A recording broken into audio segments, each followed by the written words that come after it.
અંધ, અપંગ, મંદબુદ્ધિ અને બહેરા મૂંગા જેવા દિવ્યાંગોના ઉત્કર્ષ અને તેમના સેવાકીય કાર્ય કરતી માંડવીમાં છેલ્લા 33 વર્ષથી કાર્યરત સંસ્થા અંધ અપંગ માનવ કલ્યાણ સોસાયટીએ 3 ડિસેમ્બરને બુધવારના રોજ સેવાકીય કાર્ય કરીને વિશ્વ દિવ્યાંગ દિવસ ઉજવ્યો હતો.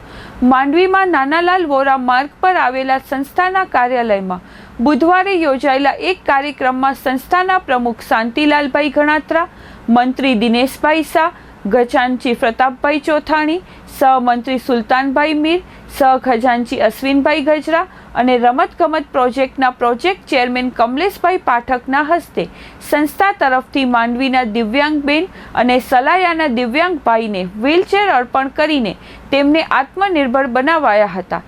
સમગ્ર કાર્યક્રમનું સંચાલન સંસ્થાના મંત્રી દિનેશભાઈ શાહે કરેલ હતું, જ્યારે સહમંત્રી સુલતાનભાઈ મીરે આભાર દર્શન કરેલ હતું.